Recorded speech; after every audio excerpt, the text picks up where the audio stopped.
Assalamualaikum warahmatullahi wabarakatuh. Nahmaduhu wa nasta'inuhu wa nastaghfiruhu wa na'udzu billahi min shururi anfusina wa min sayyiati a'malina. Man yahdihillahu fala mudilla lahu wa man yudlil fala hadiya lahu.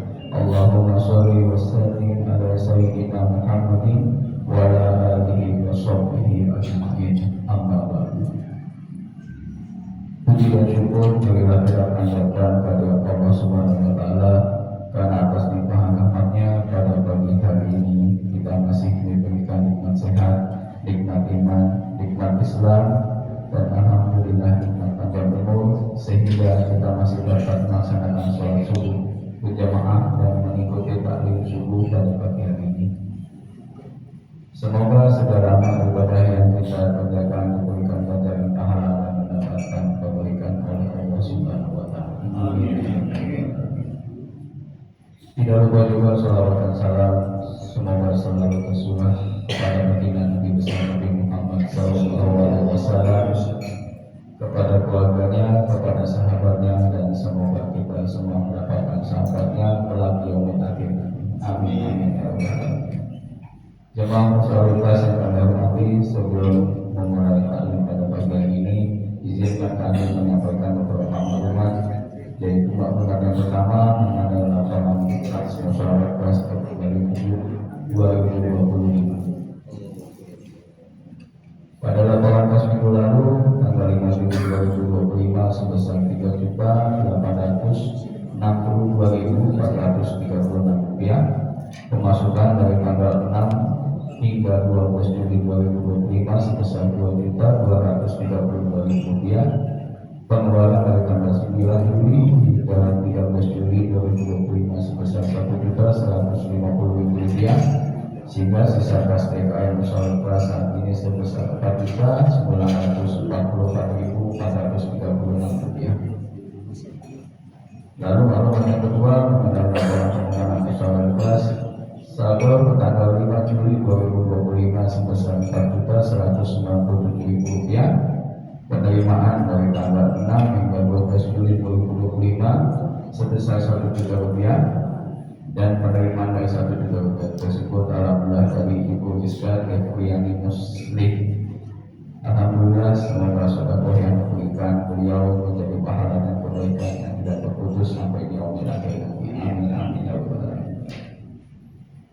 Sehingga saldo akhir dari laporan pembangunan tersebut, laporan pembangunan musyawarah tersebut sebesar Rp5.197.007, sehingga sisa hutang pembangunan sampai saat ini masih Rp19.791.000. Semoga Allah selalu senantiasa memberikan kita kemudahan dan mengingatkan kita untuk terus berinfak dan sedekah serta melakukan musyawarah yang kita cintai. Amin. Lalu maklumat ketiga yaitu Ustadz yang mengisi kajian pada pagi hari ini diisi oleh Ustadz Taufik Arsyad. Alhamdulillah beliau sudah hadir di tengah-tengah kita. Marilah kita doakan semoga beliau dan keluarga selalu diberikan kesehatan, dipanjangkan umurnya, dimudahkan segala urusannya, dan selalu dalam lindungan oleh Allah Subhanahu wa taala. Amin.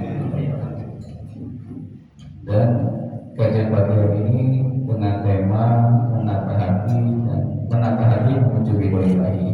Selain itu nanti pada akhir sesi kajian akan ada sesi tanya jawab. Jadi jika Bapak atau Ibu jemaah ada pertanyaan nanti bisa dapat disampaikan. Sekian informasi dari DKM Musalikas. Untuk selanjutnya akan kami izinkan untuk Pak Ustadz untuk mengisi kajian pada pagi hari ini.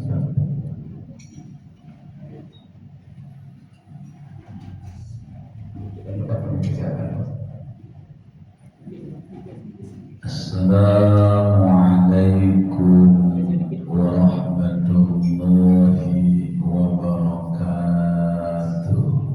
Waalaikumsalam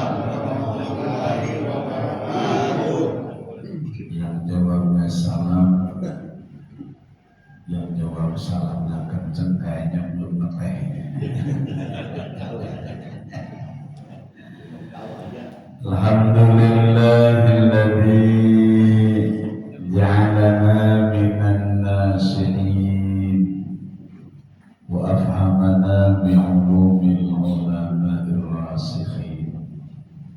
Wassalatu wassalamu ala sayyidil mursalin habibina wa syafi'ina wa maulana Muhammadin sallallahu alaihi wasallam khatamin nabiyyin wa ala alihi wa ashabihi wa man tabi'ahu bi ihsanin ila yaumiddin. Amma ba'du. Wabisanadil muttasil bi sayyidina al-karim sahib al-muallim hadzal kitab ولجميع مشايخنا من علمنا وأعجزنا بأنواع العلوم والأرواح رحمهم الله تعالى آمين يا رب العالمين ولجميع شيوخهم ووالدهم وأولادهم وتلاميذهم وجماعتهم نفعنا الله بعلومهم ببركتهم وأسرارهم وكرامتهم ودعائهم بالدين والدنيا والآخرة. اللهم افتح لنا فتوح العارفين. اللهم انفعنا بما علمتنا وعلمنا ما ينفعنا وزدنا علما ويقينا.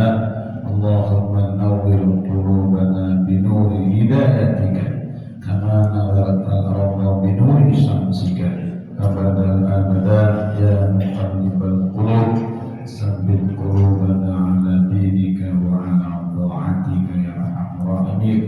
ربنا أفرغ علينا صبرا وثبت أقدامنا وانصرنا على القوم الكافرين وانصرنا على القوم المنافقين وانصرنا على القوم الظالمين.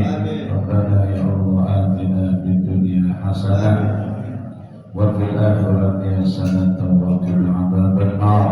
صل وسلم على جميع الأنبياء والمرسلين والحمد لله رب العالمين بسر أسرار الفاتحة. أعوذ بالله من الشيطان الرجيم. بسم الله الرحمن الرحيم. الحمد لله رب العالمين الرحمن الرحيم مالك يوم الدين إياك نعبد وإياك نستعين اهدنا الصراط المستقيم صراط الذين أنعمت عليهم غير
lisan yang tidak lepas dari lisan baginda Rasul. Dalam setiap perkumpulan taklim beliau selalu beristighfar kepada Allah Subhanahu wa ta'ala.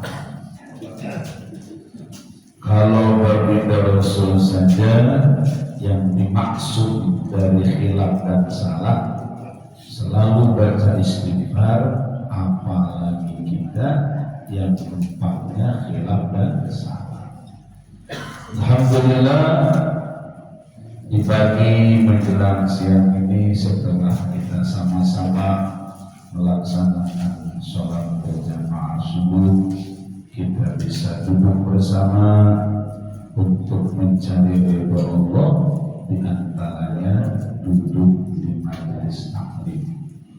Shalawat beserta salam semoga terus tercurahkan kepada baginda Nabi kita Nabi Muhammad sallallahu alaihi wasallam, juga kepada para keluarganya, para sahabatnya, para tabi'in, asbab tabi'in, dan mudah-mudahan kita terus mendapatkan hidayah Allah agar kita bisa istiqomah di dalam melaksanakan sunnah-sunnahnya. Harapan terbesar agar kita tidak putus dari rahmat Allah kelak nanti di hari kiamat, mendapatkan syafaat dari baginda Nabi Muhammad. Bapak-bapak, ibu-ibu, hadirin kaum muslimin, hadirat kaum muslimat, jamaah musalla al-ikhwan, musalla al-ikhlas, kelihatan dari jamaahnya orang-orangnya pada ikhlas semua. Ikhlas itu inna sholati wa nusuki wa mahyaya wa mamati lillahi rabbil alamin. Semata-mata nilai ibadah kita, amalan kita hanya ingin mendapat ridha Allah Subhanahu wa ta'ala. Wabil khusus yang saya hormati para masyayikh, para asatidz, orang tua kita, guru-guru kita, ketua DKM beserta jajaran pengurus dan dewan penasehat, para jamaah, para donatur yang mohon maaf tidak saya sebutkan namanya satu persatu, insya Allah tidak mengurangi penghormatan saya. Terlebih-lebih orang tua saya yang duduk di sebelah kiri pojok, yang selalu semangat, ya usia di atas 60 tapi keinginan di bawah 17. usia ABG. Pada kesempatan kali ini mudah-mudahan kita tergolong orang yang mendapatkan doa dari baginda Rasul. Imam Tirmidzi termasuk Abu Daud meriwayatkan ada hadis, bahkan saya baca di berbagai kitab, di antaranya Tosih Al-Bajuli, ada hadis di dalamnya ada doa dari baginda Rasul. Allahumma barik li ummati fi bukuniha, Allahumma ya Allah barik li ummati, berikan keberkahan untuk umat saya fi bukuniha, mereka yang bisa bangun untuk sama-sama melaksanakan sholat subuh berjamaah. Insya Allah yang hadir pada hari ini termasuk orang-orang yang mendapatkan doa keberkahan dari baginda Nabi Muhammad. Salah satu doa yang sering diucapkan baginda Rasul, minta keberkahan. Dalam perputaran waktu ada doa Allahumma barik lana fi Rajab wa Sya'ban, bahkan Allahumma barik li ummati fi bukuriha. Dalam urusan waktu, ini waktu ini ada dalam keberkahan. Sampai-sampai baginda Rasul mau makan saja urusan rezeki, minta berkah. Ya.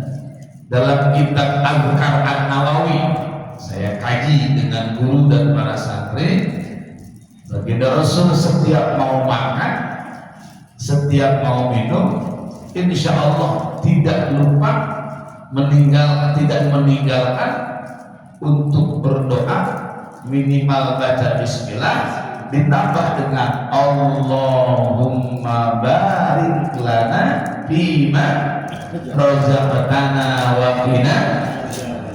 Tuh. Saya belum pernah menemukan hadis Pak Haji, Pak Ustaz, kalau mau makan sunnah moto dulu, nggak ada. Tapi sekarang banyak yang mau makan moto dulu, ceprek bakso pelakor, ceprek bakso beranak, ya nanti mah ada ceprek bakso kawin lagi, ada. Nggak ada, Mbak. Justru kalau dalam kitab akhlak kita tidak boleh untuk menyebarluaskan makanan, foto makanan, tapi nggak ngasih, yang membuat tetangga jadi kepengen. Ya, dalam taklimat ada kitab Pak, namanya Ta'limul Muta'alim, karangan Ibrahim bin Ismail Al-Bajuli. Ada lagi para santri suka menyebutnya adalah kitab Ta'limul Muta'alim. Nah, suatu ketika dikisahkan ada seorang ayah yang main ke rumah anaknya. Ini padahal anaknya sudah menghidangkan makanan yang disukai anaknya, yang disukai orang tuanya. Anak yang baik salah satunya adalah ingin selalu membahagiakan kedua orang tuanya. Kemudian anaknya nggak mau makan, kata anaknya, ayah ini kan kesukaan aja, ini halal, kenapa gak dimakan? Kata ayahnya, ketika kamu belanja makanan ini tetanggamu tahu gak? Ada sih yang tahu beberapa tetangga. Saya gak mau makan kalau tetanggamu yang tahu ketika kamu belanja dan dikasih. Saking bagusnya. Halal, jangan sampai hanya mengen-mengenin doang. Bilang coprek, foto, update status, ngasih makan kan. Sunnah Nabi dalam urusan waktu minta diberikan keberkahan. Allahumma barik li ummati fi bukuiha. Bahkan dalam urusan rezeki Nabi berdoa, Allahumma barik lana fi ma razaqtana. Yang indah ujungnya wa qina adzabannar. Dalam urusan rumah tangga. Sunnah Bapak Ibu kalau menghadiri akad nikah, setelah sah akad nikahnya, bukan sudah ada keterangan tepuk tangan, bakar petasan, itu mah hanya adat. Tapi yang disunahkan kita mengucapkan barakallahu wa baraka alaikum wa jama'a bainakuma fi khair. Itu yang sunnah. Selalu ada berkah. Dalam waktu minta berkah, dalam urusan rezeki minta berkah, rumah tangga minta berkah. Karena pengertian berkah, kenikmatan dunia yang bisa mengundang kenikmatan akhirat. Itu berkah. Berkah jangan hanya dilihat dari banyak, belum tentu. Ya, karena tidak semua berkah banyak. Naudzubillah, Firaun kurang bagaimana kayanya, kurang bagaimana tinggi jabatannya, tapi tidak berkah karena di belakang kehidupannya setelah kematian menemukan siksaan yang luar biasa. Jadi pengertian berkah itu bukan sekedar banyak, ziyadatul khair fi kulli syai'. Orang yang bisa terus menambah kebaikan demi kebaikan dalam setiap anugerah yang dititipkan oleh Allah Subhanahu wa ta'ala, termasuk tanda orang yang bakal berkah mengisi waktunya dengan ibadah, di antaranya apalagi ibadah di waktu subuh. Bukan hal gampang. Tadi saya di perjalanan menemukan beberapa orang ada yang kuat begadang dengan HP-nya, ada anak muda yang kuat dengan PS-nya, dan PS namanya kan. Nanti saya lihat ada orang di depan salah satu ruko dengan jaketnya, mereka sudah siap-siap entah mau kegiatan apa, azan kumandang, tapi mereka diberikan berat untuk hadir berjamaah sholat subuh. Bahkan tidak sedikit ada yang saat ini saudara kita yang masih bergelut dengan bantal dan gulingnya. Hayya 'alas shalah, ajakan Allah sholat, setan ngebisikin, lu aja dulu lah. As-salatu khairun minan naum. Coba orang Sunda digoda setan, dan sholat yang terguna naum. Ini kan bahaya. Ini bahaya. Bukan hal gampang.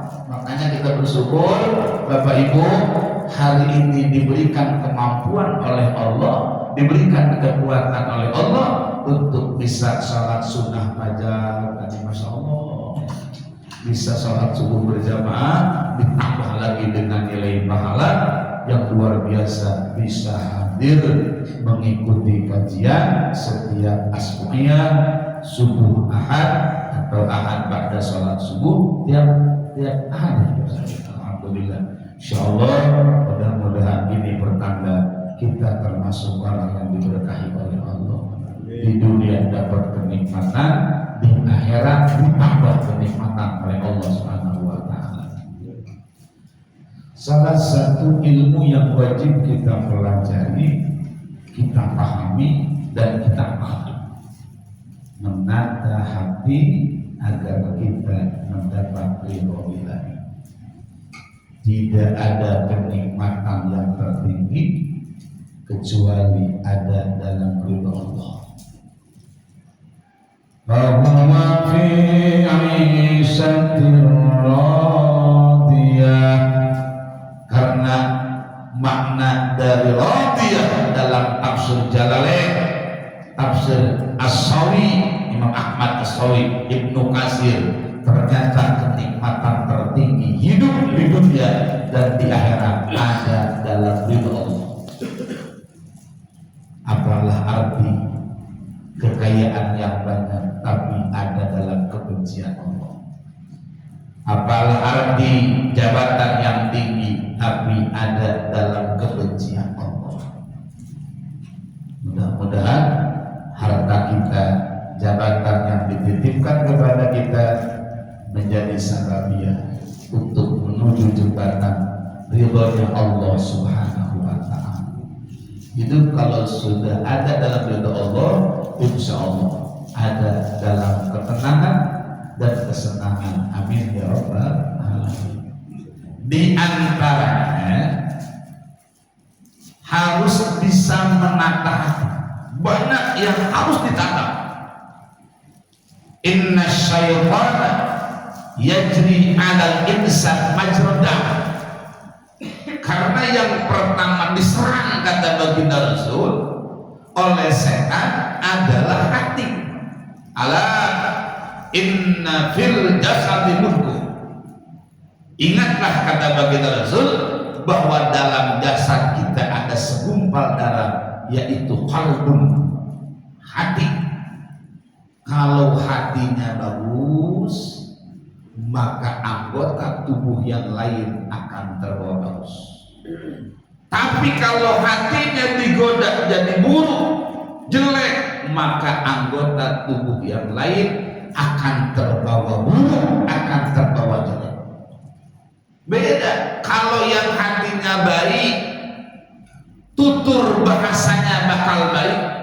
Kalau yang hatinya baik, sikapnya bakal baik. Kalau yang hatinya baik, bahkan tingkah lakunya bakal tambah baik. Tapi kalau hatinya sedang digoda setan, Masya Allah, jangankan tingkah lakunya, lihat raut mukanya aja, kalau kata orang Betawi, nekuk bae nekuk, mulutnya monyong bae. Ya, di hatinya ada kebencian, ada iri, ada hasud, ada kesombongan, ada merasa aman terhadap ancaman Allah. Ada kitab namanya Sulamun Taufik, mengutip beberapa hadis dan ayat tentang penyakit-penyakit hati. Termasuk di antaranya, hati-hati, setan bakal menggoda hati manusia supaya merasa aman terhadap amalan Allah. Terlalu punya pemahaman, terlalu punya pemikiran aman, enjoy ketika berbuat maksiat. Betul Allah punya sifat Ghafur Rahim, tapi kalau kita ngaji lebih dalam, tanamkan di hati bainal khauf war raja, harus ada rasa takut terhadap ancaman Allah. Bagi orang yang tidak terjerumus kepada maksiat, kemudian roja, harapan ampunan, itu berlaku buat manusia yang sudah terjerumus. Bagi yang belum terjerumus kepada maksiat, jangan merasa aman terhadap ancaman Allah. Allah mau maha pengampun ini, sekali-kali nggak sholat apa-apa kali. Ini yang nggak boleh. Allah maha pemaaf ini, maha penyayang, kali-kali nolong gak masalah kali. Merasa aman terhadap makar Allah. Dalil terkuatnya nanti Bapak Ibu bisa lihat di Al-A'raf ayat 99.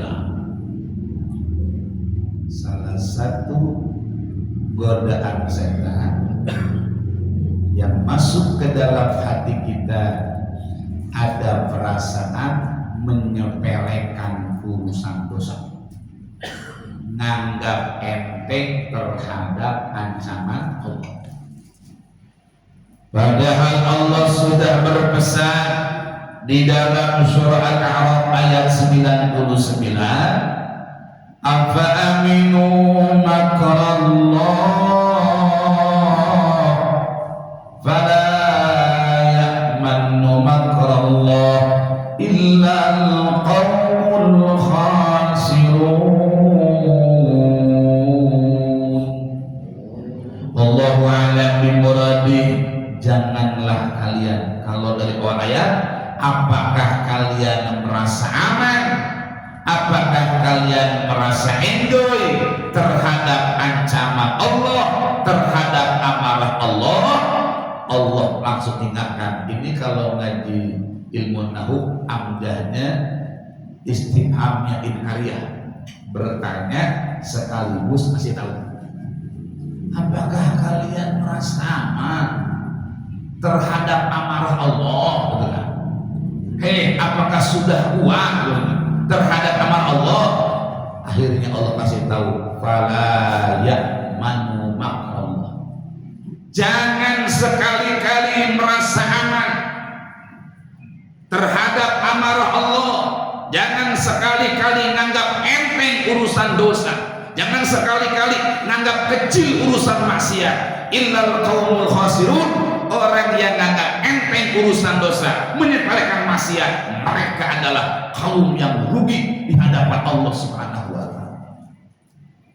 Seringkali kita punya perasaan merasa ahli ibadah, merasa ahli sedekah, merasa ahli saum, kemudian sekali-kali berbuat salah, masa Allah marah, orang saya tukang ibadah. Ini yang tidak boleh. Bahkan baginda Rasul mengingatkan di dalam salah satu hadisnya, termaktub dalam kitab Is'abul Rafiq Sarah Sulamun Taufik, lama makaro iblis, ketika Allah memperlihatkan amarahnya kepada iblis, yang padahal waktu itu iblis dari surga. Lama makara bi iblis, ketika Allah marah kepada iblis hanya gara-gara nganggap enteng satu kesalahan tidak mau sujud kepada Nabi Adam atas perintah Allah Subhanahu wa taala. Iblis bukan lagi ahli ibadah, bahkan jadi penasihat surga. Gara-gara nganggap enteng satu kesalahan, saya akan penasihat surga, saya akan pinter, saya akan hebat, saya luar biasa. Masa harus sujud ke Adam? Satu kali berbuat kesalahan, kemudian Allah perlihatkan amarnya. Apa kata baginda Rasul? Baka Jibrilu wa Mikail. Masya Allah, malaikat Jibril, malaikat Mikail dalam satu kisah yang sangat besar, bahkan sayapnya dari ujung masyrik ke maghrib melihat amarah Allah, menangis gemetar. Kemudian Allah bertanya, faqala azza wa jalla lahuma ma bakaikuma. Jibril, Mikail, apa yang membuatmu menangis? Qala ya Rabbi ma na'manu makraka.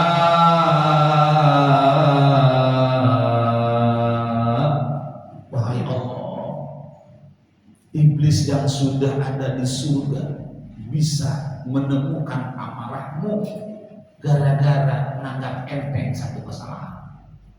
Kami pun tidak ada jaminan, kami takut terhadap amarah engkau. Satu, baginda Rasul disokkan. Dua, yang kedua, ada manusia yang merasa aman terhadap amarah Allah. Manusia yang menganggap enteng ketika berbuat kesalahan, menganggap kecil urusan dosa. Bapak Ibu, nanti pulang dari sini saya lihat dari wajah-wajahnya sering di rumahnya ngelihat Quran. Punya Quran di rumah apa? Suka dilihat? Dibaca kan? Lihat tuh. Ada Bu surah Al-Imran, Al-A'raf. Ada surah Al-A'raf ayat 176. Di situ mengisahkan tentang orang hebat di zaman Bani Israel. Allah abadikan di Al-Quran Al-A'raf 176. Allah abadikan kisahnya supaya jadi pelajaran untuk umat manusia yang ada di zaman baginda Nabi Muhammad sampai yaumil qiyamah. Dulu di zaman Bani Israel ada ulama hebat namanya Parsiso, namanya Batang Baur, namanya Kiai Batang Baur. Dalam tafsir As-Sawi saya baca, beliau ini punya Ismu A'dham, ilmu yang luar biasa. Bisa punya, kalau bahasa baginda Rasul mukjizat, kalau buat para aulia karomah, sesuatu yang tidak dimiliki oleh orang lain. Baca tafsirnya, tafsir As-Sawi ada jelaskan. Punya Ismu A'dham, itu kajiannya Pak nggak main-main. Setiap kajian tidak pernah kurang dihadiri oleh 12.000 orang. Mirip-mirip di Mushola Al-Ikhlas. Kalau dihitung sama rambut-rambutnya 12.000 kiai ulama di zaman Israel, gagah ilmunya hebat. Jamaahnya aja setiap haji 12.000. Yang ketiga kelebihannya, sekali berdoa, kalau kata orang Sunda, sakecap nyata sejeduk metu. Yang kedua saudara, sakecap nyata sejeduk metu. Jadi nggak nunggu besok, langsung terjadi kalau berdoa. Terkenal bahwa ulama Batang Bauro punya kehebatan kalau berdoa langsung dijawab, nggak nunggu besok. Suatu ketika bakal terjadi peperangan antara Nabi Musa dengan kelompoknya Firaun. Karena ini Nabi Musa sering ditolong oleh Allah, selalu selamat, selalu adalah keberuntungan. Akhirnya Fir'aun mengutus anak buahnya untuk mengajak Bal'am Ba'uro agar mendoakan kekalahan terhadap Nabi Musa, mendoakan kehancuran karena terkenal hebat doanya. Awalnya Bal'am Ba'uro istikharah dulu dalam mimpinya, dilarang oleh Allah. Karena Nabi Musa membawa agama Allah, Bal'am Ba'uro pun menyampaikan agama, gak mau awalnya. Kemudian besoknya dibujuk lagi, diiming-imingi harta wanita, diiming-imingi jabatan, diiming-imingi kedudukan. Jangan aneh Pak, kalau zaman sekarang pun banyak ulama yang dijadikan alat oleh oknum-oknum yang tidak bertanggung jawab hanya untuk kekuasaan. Jangan tarik. Ada ulama yang kuat, naudzubillah, ada ulama yang tergiur. Walaupun benar, walaupun salah, walaupun menyimpang, tetap dihukum baik. Ini yang bahaya. Padahal kata Imam Ghazali, hancurnya satu negara karena buruknya rakyatnya, hancurnya rakyatnya karena buruknya pemimpinnya, hancurnya pemimpinnya karena buruknya ulamanya. Ulamanya bukan ngasih nasihat, ulamanya bukan meluruskan, malah mirip kalau kata Abu Yajulomo seperti kambing atau kerbau yang sudah dijinakan, dibawa ke sini oeng mulut baik, ya. Tidak berani karena sudah berjasa. Ya, kalau orang di dalam mulutnya sudah diisi dengan makanan, ketika bicara pun gak jelas, sauk jadi tahu, bisa jadi bicara. Artinya kalau sudah sering terkena satu perkara kebaikan, mohon maaf, kadang melihat pimpinan salah pun bingung nasihatinya karena gak enak. Tapi kalau di mulutnya tidak ada isinya, lantang mengatakan haram, ini jangan kaget. Dari zaman dulu Allah abadikan. Hati-hati, bukan hanya dari kalangan pejabat, bukan hanya dari sekolah dengan sekolah, ulama pun hati-hati, ada yang digoda oleh kedudukan, harta dan jabatan. Justru yang bisa meluruskan, mengarahkan umarat adalah ulama.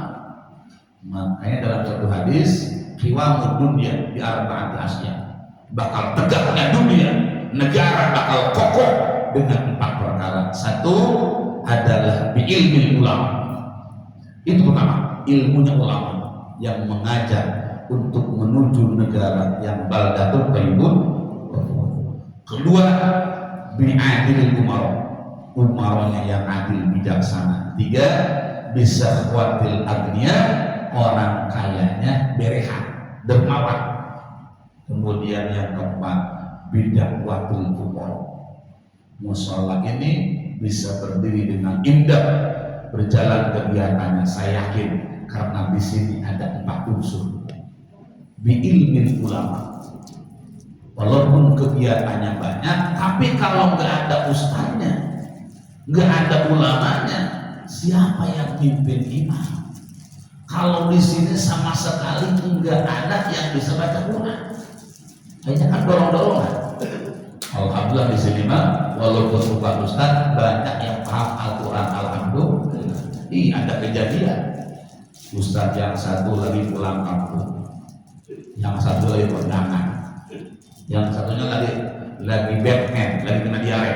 Akhirnya RT sama RW dorong-dorongan.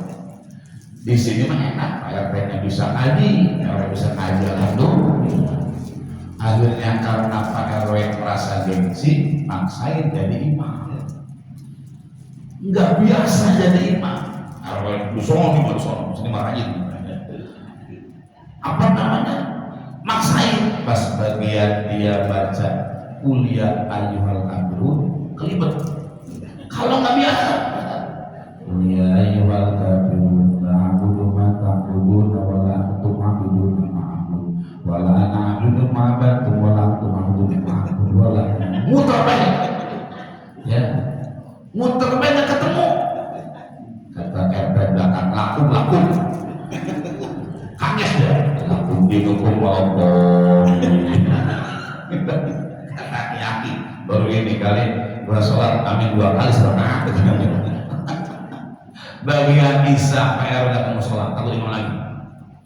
Akhirnya terpaksa Pak RT imam karena Isanya Ustadz malah juga Pak RT nggak ada, trauma dia, takut gagal lagi. RT imam, kebetulan RT-nya sama. Kalau disini mah Insya Allah bisa baca Quran. Tadi di RW baca kuliah nggak beres. Saya pendek ya, usah pendek, cuma pendek. Baca inna a'tayna kal kausar fasholli li rabbika wanhar inna a'tayna kal kausar. Muter lagi muter lagi. Waduh, kalau diterusin takut kayak Pak RW kata RT. Hati-hatinya dari dia mendingan gua jadi amat dia melah nunggu yang ngasih tahu diam. Karena hampir 10 menit di belakang ngomong inna lillahi wa inna ilaihi perlu ulama. Kemudian kalau hanya ada ulama doang, harus ada bi'adilil umaro, harus ada mimpi. Kalau nggak ada program repot nih, ada ketuanya, bendahara, sekretaris, penasehat, berjalan. Kemudian yang ketiga harus ada bisa watil agniya, orang yang punya kelebihan harta dan dia dermawan. Coba kalau rapat pembangunan musola yang hadir ustaz doa, ustaz yang satu nyumbang doa, yang satu nyumbang doa, akan beres di musola doa semua kan gitu. Terus ada orang kaya.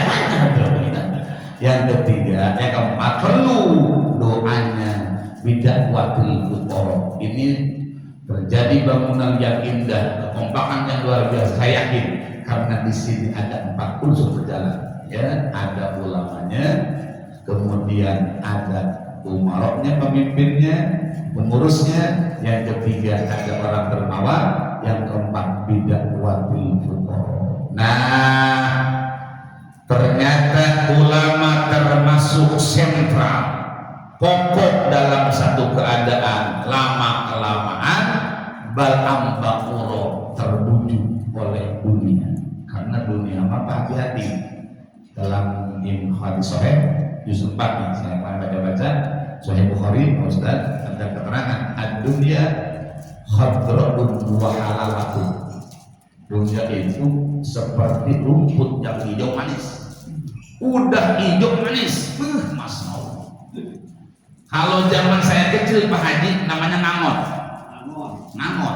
gembala. Kalau kambing sudah ketemu rumput hijau manis, Masya Allah, diajak pulang nggak mau. Kalau bahasa zamannya meron, tadi susah. Dunia ini awas hati-hati. Kata baginda Rasul, diibaratkan seperti rumput yang hijau manis. Kalau orang tidak diawali atau tidak didasari dengan keimanan, urusan dunia kegoda baik. Urusan dunia kegoda baik. Masya Allah. Jangankan yang awam, yang bisa baca Quran, bahkan yang hafal Quran terkadang-kadang tertipu dengan dunia. Saya nggak sebutin lah berapa banyak ya menteri yang pintar agamanya, jago bahkan Qurannya, tapi urusan dunia kalau kurang-kurang hidayah, kurang-kurang keimanan, tergelincir. Karena tadi dunia mah diibaratkan seperti rumput yang hijau dan manis. Akhirnya barang Allah lama kelamaan kegoda di hatinya. Tadi merasa aman. Saya makan ahli ibadah, saya makan tukang ibadah, saya punya kehebatan, ismu akdom. Masa berbuat salah cuma 1 kali Allah langsung marah ke saya. merasa aman terhadap ancaman Allah. Akhirnya bahkan bangun berdoa yang tidak baik. Tidak nunggu besok lagi beres berdoa, Bahkan bangun dicabut kemuliaannya, jadi hilang ilmunya, hilang kemuliaannya, bahkan yalhas, lidahnya menjulur sampai dadanya. Na'udzubillah subhanallah. Coba nanti dibaca, ya dilihat lagi. Masya Allah, Allah abadikan di zona ini. Karena kenapa? Nganggap enteng urusan dosa. Satu, Dua, merasa aman terhadap ancaman Allah. bahkan kata baginda Rasul yang ketiga, apakah kalian tidak ingat bagaimana kisah Barsisok? Tadi kisah iblis, dua kisah Balaam, tiga kisah Syekh Barsisok.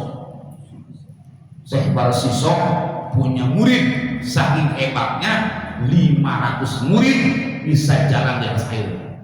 Namanya Haji atau Lancang. Alhamdulillah saya dulu lagi di pondok, pernah diajar sama guru.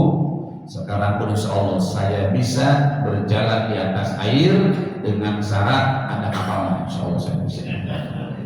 Makanya saya sekarang ke Lampung bisa 2 jam dari Merak ke Bakauni sini. Naik kapal. Ya Allah, hebat Pak ilmunya, luar terkenal. Santrinya banyak, yang banyak. Barsisok digoda setan Pak.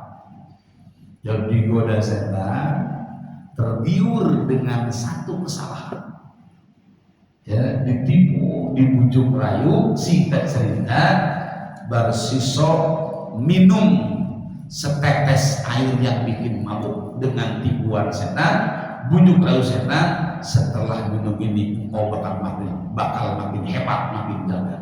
Nganggap enteng urusan maksiat, nganggap enteng urusan dosa, diminum sekali, naudzubillah. Ternyata ketika dia bermaksiat datang ajalnya dulu. Barsisok mati, naudzubillah, dalam keadaan kufur, naudzubillah subhanallah.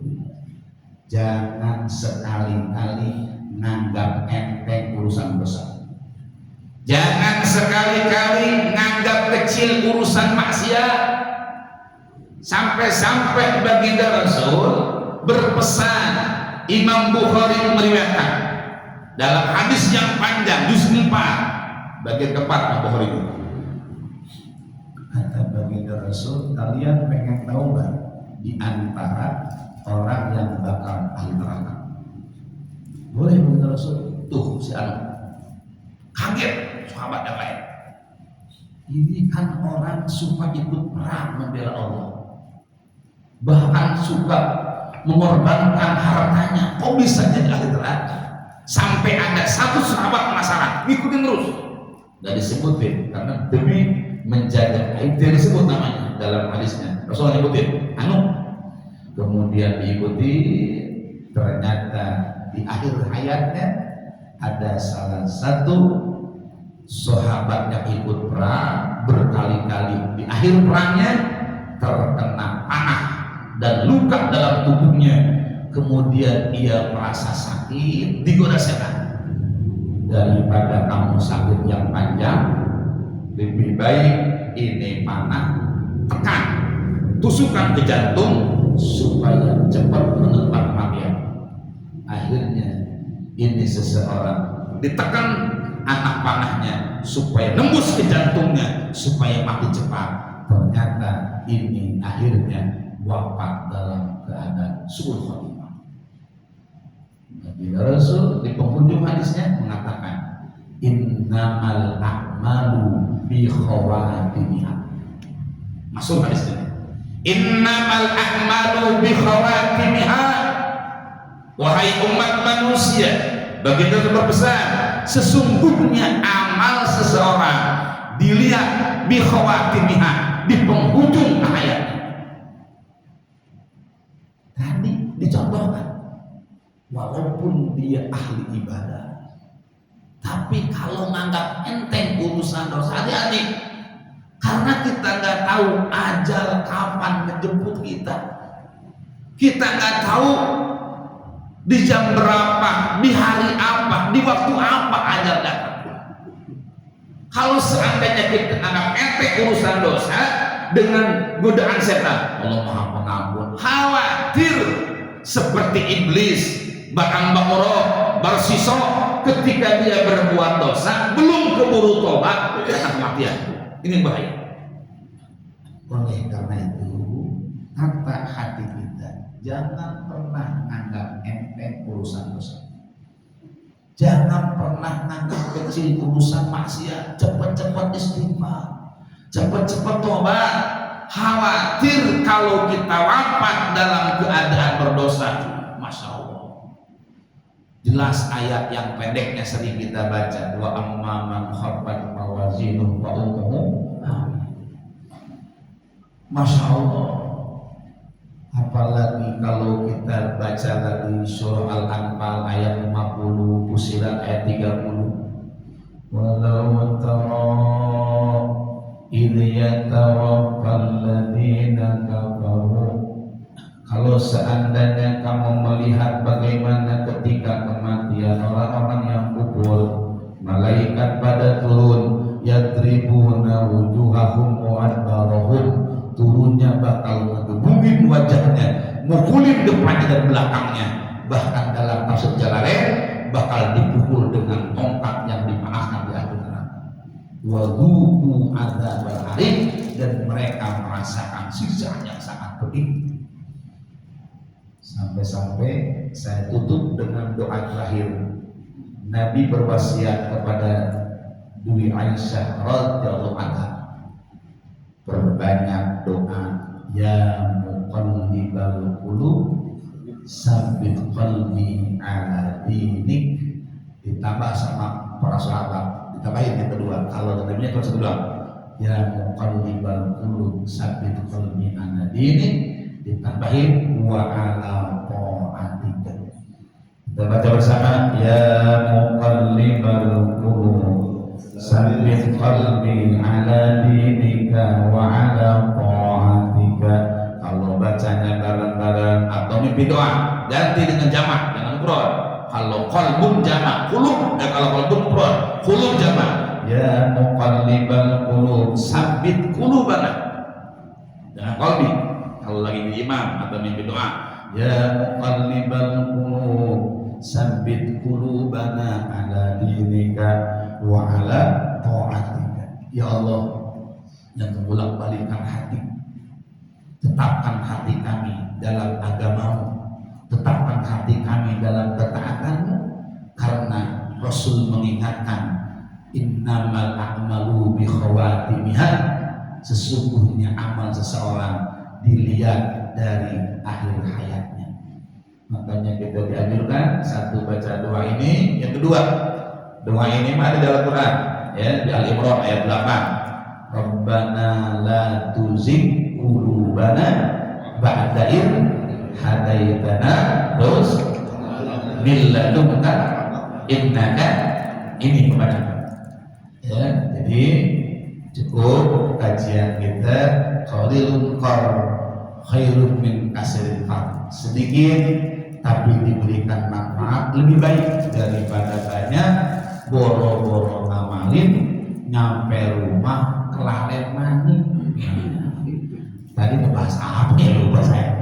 Kesimpulannya, awas tata hati kita, karena setan terus menggoda kita untuk mengajak kepada jurang maksiat, mengajak untuk berbuat dosa. Salah satu bujuk rayu setan, kadang-kadang suka ada perasaan, kita makan rajin ngaji, rajin bermusola, rajin sodako, masa maksiat sedikit Allah marah. Ini yang boleh. Nggak boleh menganggap kecil urusan dosa, nggak boleh menganggap enteng urusan maksiat, nggak boleh merasa aman dari ancaman Allah. Ingat dari Al-A'raf 14, tidak boleh orang yang merasa aman dari amal Allah, orang yang sengaja berbuat dosa merasa aman. Hanya golongan orang-orang yang rugi, sekecil apapun perbuatan dosa sekecil apapun kemaksiatan usahakan kita tinggalkan. Amin ya rabbal.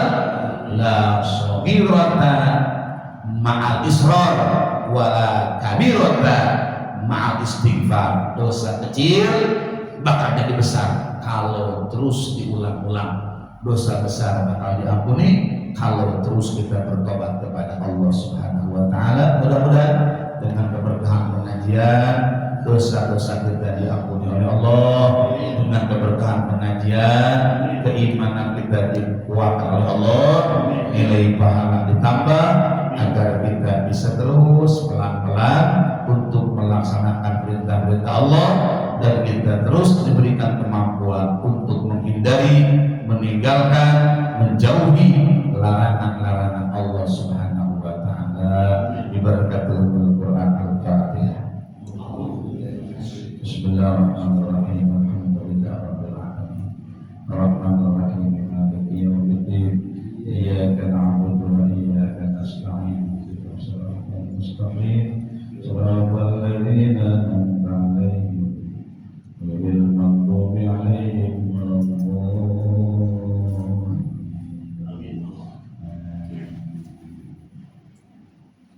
Sebelum kita tutup doa sesuai dengan agenda kajian, mungkin ada hal yang harus kita tanyakan atau kita bicarakan. Silakan. Demikian kajian yang telah disampaikan oleh Ustaz Nurullah Asyad. Jika ada pertanyaan dari Bapak atau Ibu terkait materi yang tadi disampaikan, kami persilahkan.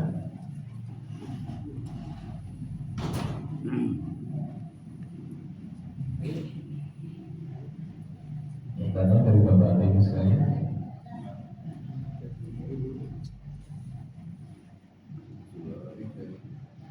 Ada Ibu? Enggak ada. Silakan langsung. Oh, maju tuh.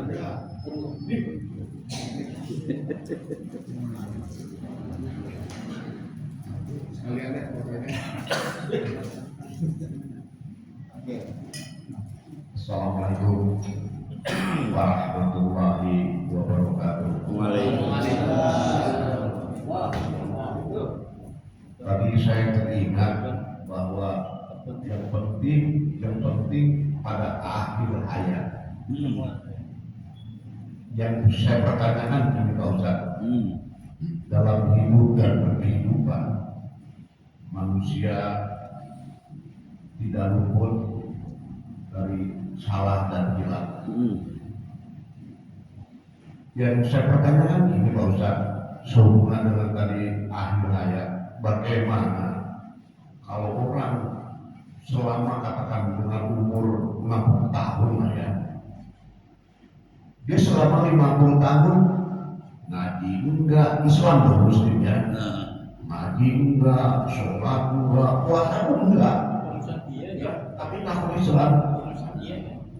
Tapi kalau ada pengajian, minum itu baik gitu ya, ya untuk melihat kondisi lain.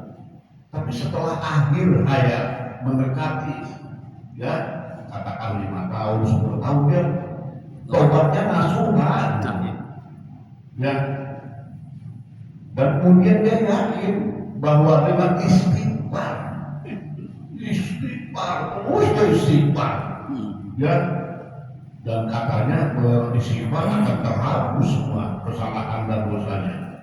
Bagaimana Pak Ustaz kalau orang melakukan seperti itu dengan keyakinan bahwa dia taubat nasuha walaupun hanya katakan 2-3 tahun lah ya, dan sangat meyakinkan dengan taubat ini diampuni sama Allah, yang kemudian pada akhir hayatnya dia meninggalnya juga husnul khotimah. Terima kasih. Wassalamualaikum warahmatullahi wabarakatuh. Waalaikumsalam warahmatullahi wabarakatuh. Terima kasih kepada orang tua saya, orang tua kita menyampaikan pertanyaannya, menambah ilmu buat kita semuanya. Az-Zumar ayat 53 itu jawabannya. Ya ibadiyalladzina asrafu ala anfusihim la taqnatu min rahmatillah innallaha yaghfiru dzunuba jami'an innahu huwal ghafurur rahim. Bahwasanya orang yang tadinya ahli maksiat kemudian menjelang datang ajal dan tobat, itu termasuk orang yang husnul khatimah. Ya.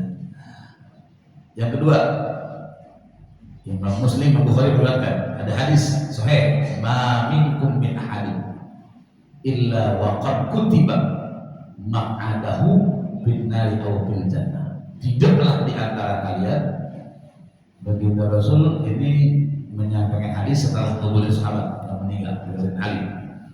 Tidaklah di antara kalian kecuali semuanya sudah ditetapkan apakah jadi ahli surga atau neraka. Sampai ada sahabat bertanya, apalah natakil ya Rasulullah? Kalau emang surga dan neraka sudah ditetapkan, berarti kita natakil udah pasrah aja, nggak usah ibadah. Gimana Allah aja? Apa kata Rasul? Salah. I'malu, tetap tugas kita adalah berjuang, tugas kita beramal, tugas kita berusaha, endingnya serahkan kepada takdir Allah. Jangankan urusan dunia kaya miskin, sehat sakit, selamat dan tidak, urusan surga neraka aja sudah ditentukan. Tapi kata Nabi, tugas kita adalah berusaha. Kayak tadi, walaupun tukang maksiat, tetap Allah anjurkan untuk bertobat. Jangan sampai datang kematian dalam keadaan berdosa. Makanya sengaja kematian sama Allah dirahasiakan. Tujuannya, kalau kematian tidak dirahasiakan, Pak Haji meninggalnya hari Ahad, nanti contoh jam sekian, otomatis orang gak ada yang salah. Ketika sudah mendekati ajalnya, tobat semua. Tujuan Allah rahasiakan kematian, intinya manusia harus terus berusaha untuk beribadah kepada Allah. Nah tadi ini yang tadi ahli maksiat, kan dia juga nggak tahu kalau meninggalnya, karena takdirnya bagus, mendekati hayatnya, kematiannya, pengen tobat digerakkan oleh Allah, entah lewat mendengar kajian, entah lewat baca kajian kan gitu. Nah termasuk ini takdir Allah, lewat usaha dia pengen tobat, ya? Makanya tugas kita terus berusaha. Termasuk tadi, karena kematian dirahasiakan oleh Allah, kapan penghujung hayat kita tidak tahu, kapan kita wafat tidak tahu. Makanya Rasul menganjurkan, Allah menganjurkan, terus hindari perbuatan maksiat, terus jangan menganggap enteng urusan maksiat. Khawatir ketika berbuat maksiat datang kematian.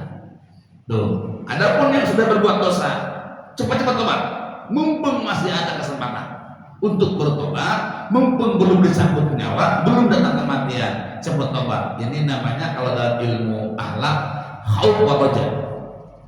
Khauf wa raja. Khauf, rasa takut buat orang yang belum melakukan dosa, tetap ada rasa takut. Raja bagi orang yang sudah tergelincir, jangan putus asa, cepat tobat. Allah Maha Pengampun, Maha Penyayang. Intinya Allah begitu baik, Allah begitu sayang kepada hamba-hambanya yang belum terjerumus. Jangan pernah niat melakukan perbuatan dosa, harus ada rasa takut. Ya ini makanya perlu bahasan. Jangan diartikan roja ini bagi orang yang mau maksiat. Salah. Contoh, pas mau berbuat dosa, Allah Maha Pengampun ini, hilangkan kita nyawet 2 kali berdosa. Itu salah tuh. Penerapan khauf wa raja, rasa takut dan harapan, kalau takut bagi orang yang belum terjerumus. Jangan nyoba-nyoba. Khawatir pas lagi nyawer mereka, boy mati itu khawatir pas lagi bapak meninggal. Ini bagi roja bagi orang yang sudah tergelincir, cepat-cepat ada harapan Allah, selamat tidak menyebutkan Allah Maha Pengampun. Mudah-mudahan kita termasuk yang husnul khatimah. Pak Ustaz kalau begitu enakan yang tukang maksiat matinya pas kapan? Kan rahasia Allah bagaimana?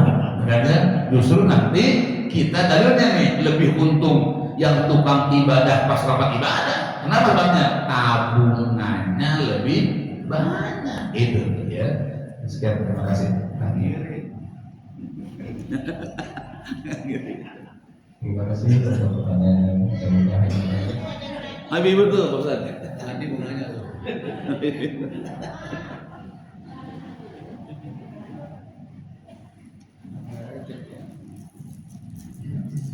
Assalamualaikum warahmatullahi wabarakatuh. Waalaikumsalam. Pak Ustaz, terkait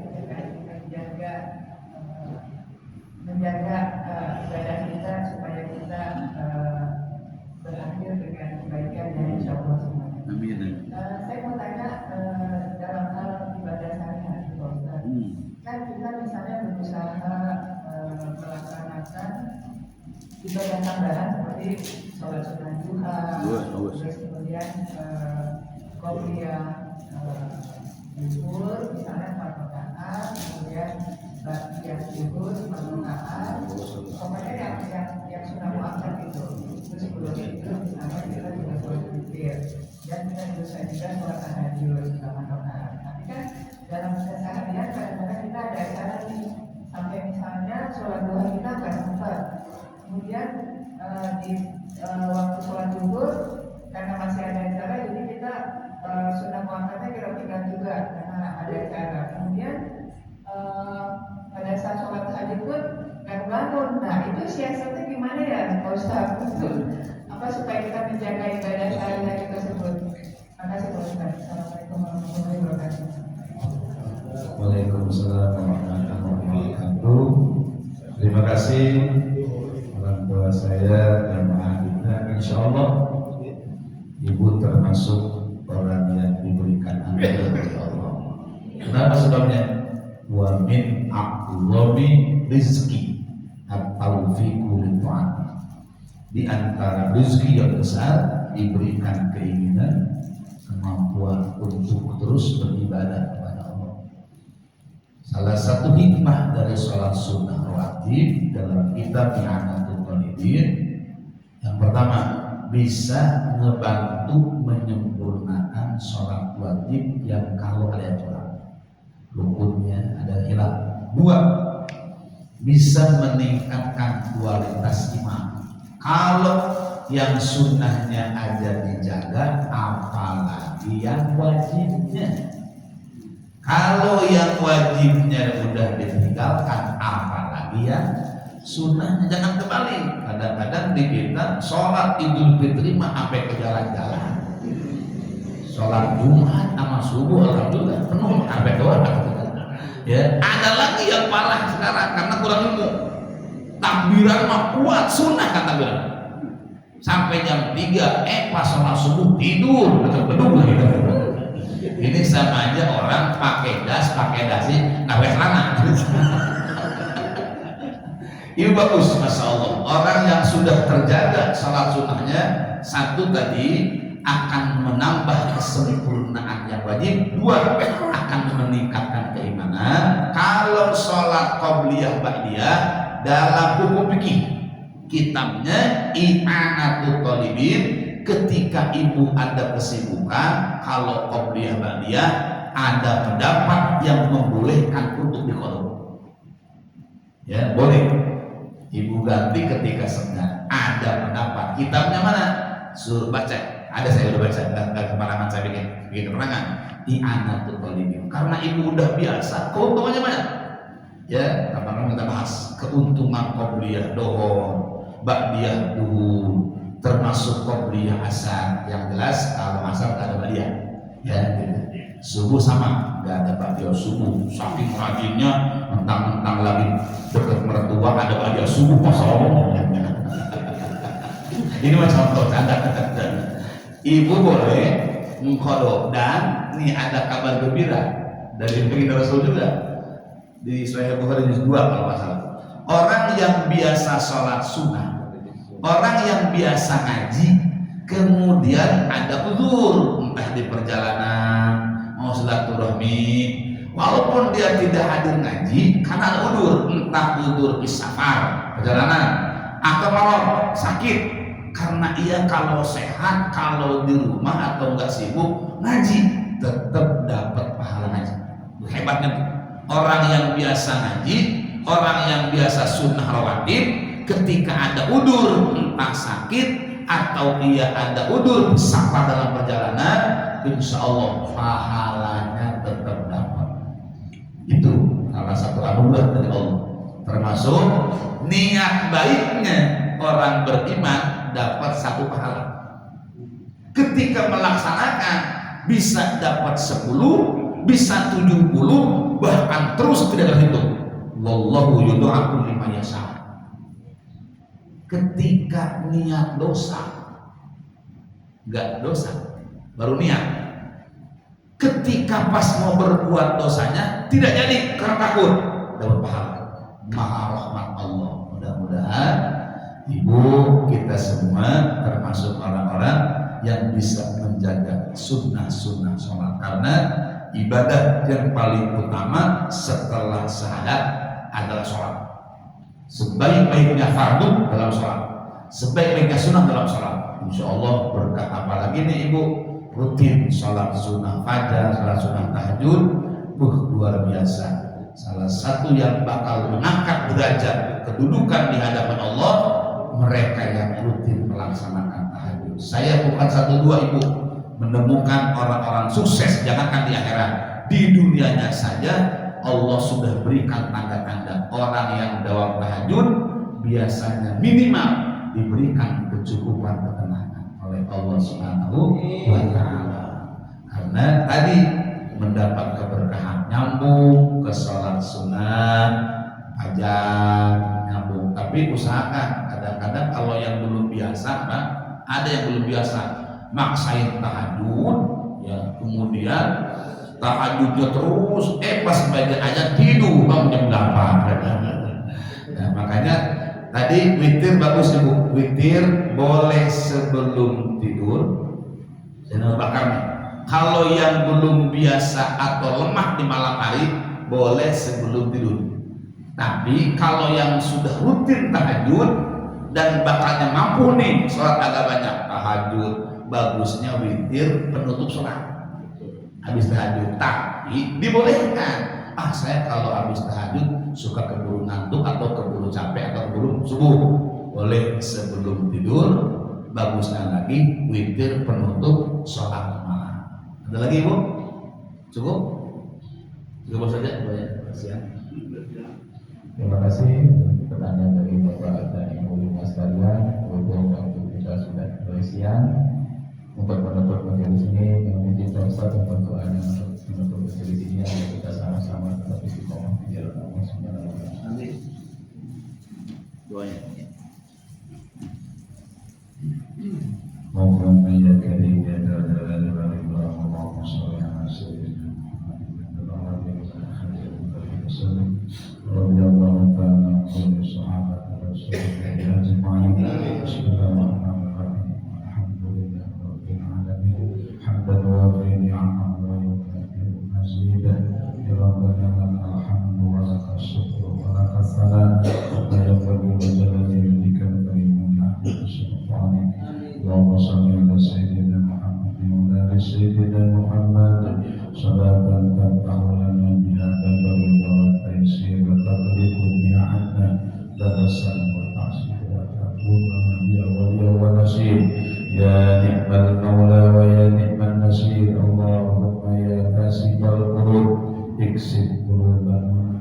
Ya Allah ya Rabbana, Engkau yang maha membuka hati kami, buka pintu hidayah ke dalam hati kami ya Allah, agar kami bisa terus berada di dalam jalan yang benar, agar kami bisa menjauhi segala keadaan-keadaan Engkau ya Allah.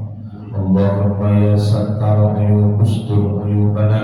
Ya Allah, Engkau yang maha menutupi aib-aib kami. Seandainya aib kami Engkau tidak tutupi, niscaya kami jangankan pergi jauh, keluar rumah pun kami sangat malu karena begitu banyak aib-aib yang pernah kami lakukan. Ya Allah, tutuplah segala aib-aib kami ya Allah, bukan hanya di dunia, sampai nanti di akhirat, karena tidak sedikit manusia yang wafat membawa dosa dan aibnya akan diperlihatkan, bahkan ditumpahkan agar mereka bawa masing-masing. Allahumma ya ghafirad dzunubi ighfir dzunubana wa liwalidina warhamhum kama rabbawna shighara wa li masyayikhina wa li jami'il muslimin wal muslimat. Ya Allah ya Rabbana, Engkau yang Maha Pengampun, ampunan lebih besar daripada kehilapan dan kesalahan kami.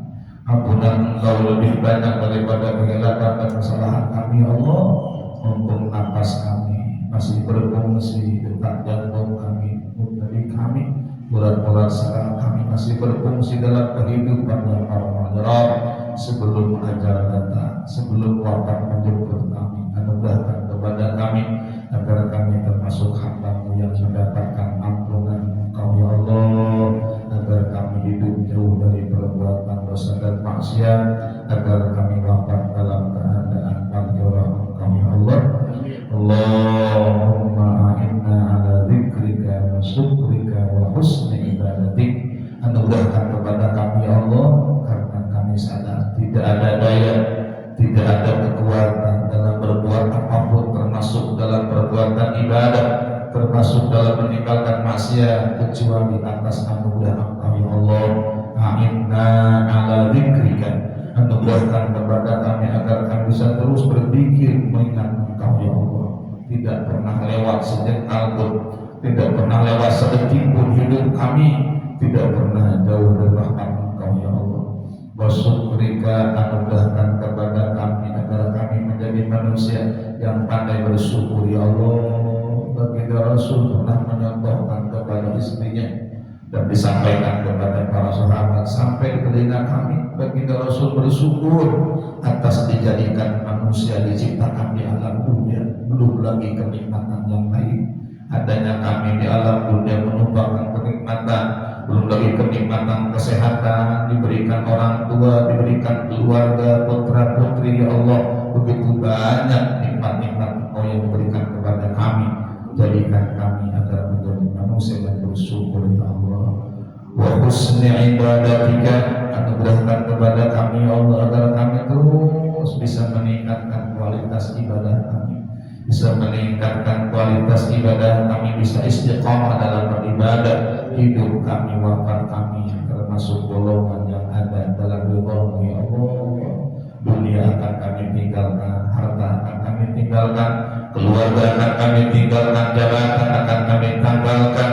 Yang bakal setia menemani kami sampai masuk ke dalam surga-Mu adalah nilai-nilai ibadah yang Kau berikan kepada kami, ya Allah.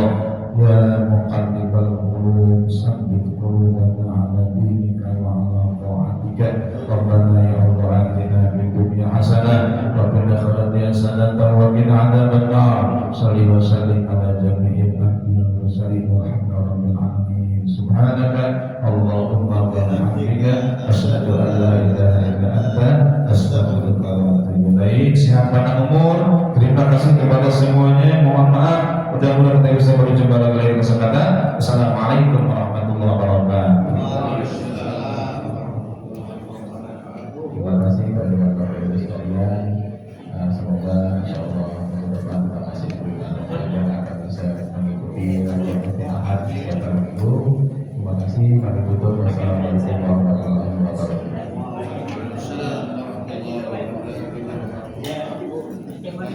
Majid, namanya saya ada.